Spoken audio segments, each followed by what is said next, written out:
हिंदी में यूपीएससी की तैयारी से संबंधित प्रोग्राम्स को देखने के लिए सब्सक्राइब करें study IQ IAS Hindi. Hello दोस्तों, स्वागत है आप सबका स्टडी IQ IAS हिंदी पे। मैं ललिता दहिया। दोस्तों, ताइवान के नए राष्ट्रपति लाई चिंगते ने शपथ ले ली है। आज की संक्षिप्त परिचर्चा में हम समझेंगे कि लाई चिंगते की पॉलिसी क्या है चाइना के प्रति, और साथ ही जो चाइना और ताइवान का पूरा मुद्दा क्या है, अमेरिका जैसे देशों का क्या स्टैंड है, इस पूरे के पूरे मुद्दे पे चलिए समझने का प्रयास करते हैं इस संक्षिप्त परिचर्चा के माध्यम से। तो सबसे पहले तो मैंने आप लोगों को बताया कि नए राष्ट्रपति के तौर पे लाई चिंगते ने शपथ ले ली है, और इस शपथ में जो उद्घाटन भाषण था, इस उद्घाटन भाषण में राष्ट्रपति ने चाइना से अपनी सैन्य धमकी रोकने का आग्रह किया है। ध्यान रखिएगा, चाइना ताइवान पे अपना क्षेत्र होने का दावा करता रहा है। चाइना ताइवान पे अपनी संप्रभुता होने का लगातार दावा करता रहा है। यहां तक कि चाइना ने कई बार बलपूर्वक कब्जा करने की धमकी भी दी है ताइवान को। आगे हम समझेंगे इस पूरे के पूरे मसले को। हालांकि इस शपथ समारोह में उद्घाटन भाषण में आग्रह किया है चाइना से सैन्य धमकी रोकने का। ध्यान रखिएगा, विकास की बात की गई। अब हम बात करते हैं कि ये जो लाई है, यानी जो नए राष्ट्रपति हैं, ये अपेक्षाकृत उदारवादी हैं, जो चीन के खिलाफ अपनी सुरक्षा को मजबूत करने की कोशिश करते हुए ताइवान की जो वास्तविक स्वतंत्रता है उसकी नीति को जारी रखेंगे। यानी ये कहीं ना कहीं जो वर्तमान पॉलिसी है ताइवान की, उसी को आगे जारी रखेंगे।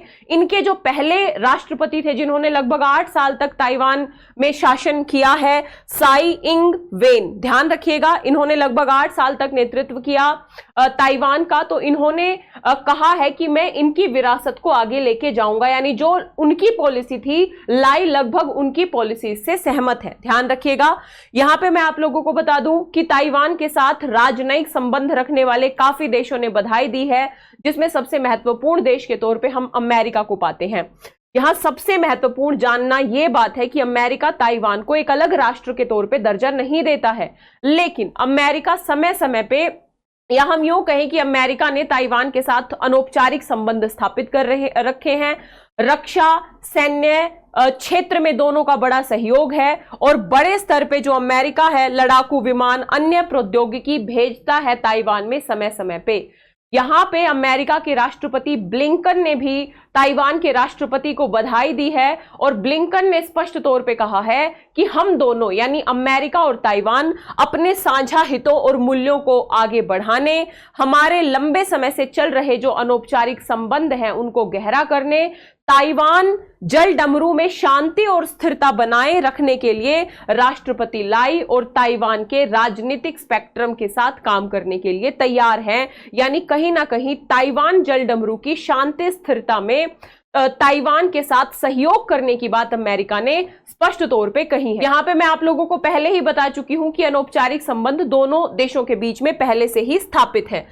संयुक्त राज्य अमेरिका ने ताइवान की सुरक्षा के प्रति अपनी प्रतिबद्धता भी दोहराई है। कहीं ना कहीं इस पूरे क्षेत्र में चाइना के अधिपत्य को रोकने के लिए अमेरिका बड़े दावेदार के तौर पे उभरता रहा है, जिसे हम इंडो पैसिफिक रीजन में अमेरिका की बढ़ती भूमिका के माध्यम से भी देख सकते हैं। और जिन जिन देशों का चाइना से टकराव है, विशेष तौर पे फिलीपींस और जो 9 डैश लाइन के आसपास वाले देश हैं, उनकी सुरक्षा, उनके साथ रक्षात्मक संबंध अमेरिका बड़े स्तर पे स्थापित कर रहा है, जिसमें एक अनौपचारिक राष्ट्र का नाम ताइवान भी है। ध्यान रखिएगा, यहां पे मैं अब बात कर लेती हूं जो राष्ट्रपति है इनकी प्रवृत्ति की। ध्यान रखिएगा, 2017 में इन्होंने ताइवान की स्वतंत्रता के लिए व्यवहारिक कार्यकर्ता बनने की बात की थी।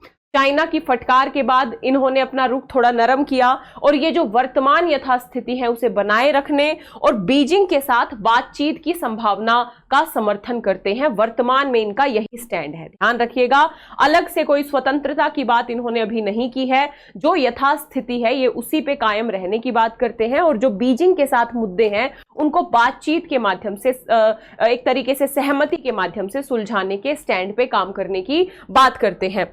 यहां पे अब हम बात कर लेते हैं दोस्तों इन दोनों देशों के ऐतिहासिक विवाद की, यानी चाइना क्यों क्लेम करता है ताइवान के ऊपर। सबसे पहले यदि हम लोकेशन की बात करें, ये है चाइना, ये छोटा सा जो द्वीपीय देश देख रहे हैं ये है ताइवान। अब इसकी ऐतिहासिकता में यदि जाएं तो सबसे पहले किंग राजवंश के दौरान ताइवान पे चीन ने कब्जा किया था, लेकिन 1895 में चाइना और जापान के पहले युद्ध में चाइना हार गया, तो चाइना ने जो ताइवान है ये जापान को दे दिया था। समझ में आया?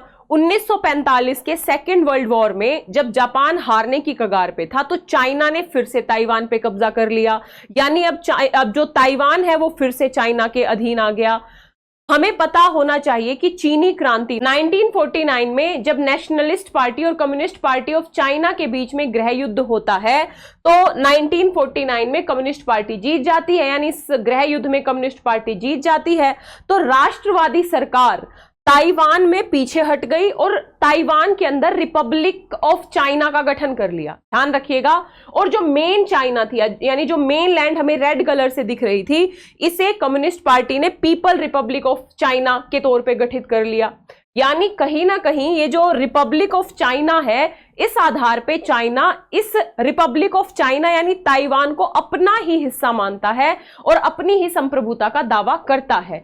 चाइना वन नेशन पॉलिसी की बात करता है और स्पष्ट तौर पे कहता है कि पीआरसी यानी people Republic of China, ROC यानी रिपब्लिक ऑफ चाइना पूरे चीन की वैध सरकार का प्रतिनिधित्व करने का दावा करते हैं, यानी पूरा ये चाइना ही है। पीआरसी ताइवान पर संप्रभुता का दावा करता है और साथ ही कहता है कि चीन ये पूरे क्षेत्र को मिला के केवल एक चीन है, ताइवान इसी चीन का हिस्सा है, यह एक चीन नीति में ही समाहित है। यानी चाइना की पॉलिसी है ये वन चाइना नेशन। ध्यान रखिएगा, वन चाइना पॉलिसी है चाइना की। अगला मुद्दा यदि हम देखें अंतरराष्ट्रीय स्तर पे अमेरिका का क्या स्टैंड है, मैंने बता दिया, वो भी वन चाइना पॉलिसी में विश्वास करता है। यदि हम यहीं पे भारत के स्टैंड की भी बात करें तो भारत भी वन चाइना पॉलिसी में ही विश्वास करता है। हालांकि अनौपचारिक संबंध भारत के भी हैं ताइवान के साथ, लेकिन एक चाइना नीति में ये सारे देश विश्वास करते हैं। यहां पे मैं बता दूं, आधिकारिक तौर पे अमेरिका ताइवान की संप्रभुता को नहीं मानता, लेकिन अनौपचारिक संबंध है, जैसा कि हम जिक्र कर चुके हैं। ताइवान की क्या पहचान है? चाइना के विपरीत ताइवान में एक लोकतांत्रिक व्यवस्था है, वहां मानवाधिकारों का महत्व है, जबकि आप चाइना की पॉलिटिकल व्यवस्था को देखोगे तो वहां पे डेमोक्रेसी है ही नहीं। इसके साथ ही अधिकारों का कोई मतलब ही नहीं है। बहुत सारे ऐसे मुद्दे चाइना में हम देखते हैं। तो जो ताइवान है वो अपनी सरकार, अपने संविधान और अपनी लोकतांत्रिक व्यवस्था के साथ अपनी अलग पहचान विकसित की है ताइवान ने। और बहुत सारे ताइवानी चीनी के बजाय ताइवान के तौर पे पहचान की बात करते हैं, यानी ताइवान समय समय पे दोनों देशों के बीच में हमें संघर्ष भी देखने को मिला। चाइना और ताइवान के बीच में जब ताइवान में स्वतंत्रता के मुद्दे बड़े स्तर पे उठे, लेकिन चाइना ने बड़े स्तर पे उन मुद्दों को दबा भी दिया। हमें संघर्ष देखने को मिले, हमें सहयोग भी दोनों देशों के बीच में देखने को मिलता रहा है। यानी ताइवान और जो मुख्य भूमि चीन है उनके बीच संबंधों में उतार चढ़ाव हमें देखने को मिलते रहे हैं। और चाइना ताइवान को लगातार सैन्य धमकी भी देता रहा है कि यदि शांतिपूर्ण उपाय विफल हुए तो ताइवान पर को मुख्य भूमि के साथ फिर से जोड़ने के लिए चाइना बल प्रयोग करेगा। ध्यान रखिएगा। और चाइना अपनी सैन्य क्षमताओं का विकास भी कर रहा है इस पूरे के पूरे क्षेत्र में। तो ये है पूरा का पूरा मुद्दा।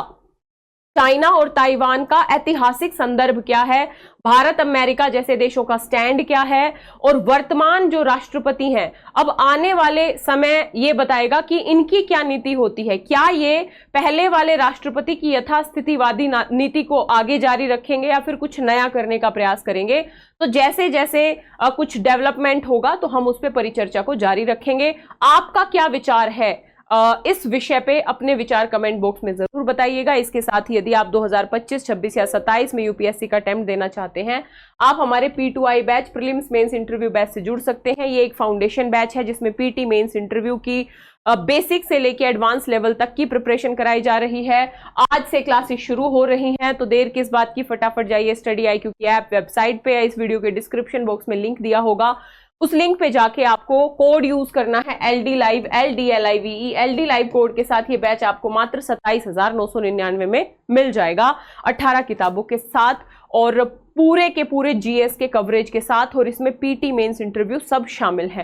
दोस्तों आप मुझे फॉलो कर सकते हैं मेरे Telegram channel Lalita Dahiya academy पे, इंस्टाग्राम और फेसबुक पेज पे। आशा करती हूँ ये परिचर्चा अच्छी लगी होगी। मिलेंगे इसी तरीके की अगली परिचर्चा में, तब तक के लिए जय हिंद, जय Bharat, all the best. Thank you so much. Hindi में यूपीएससी की तैयारी से संबंधित प्रोग्राम्स को देखने के लिए सब्सक्राइब करें स्टडी IQ IAS हिंदी।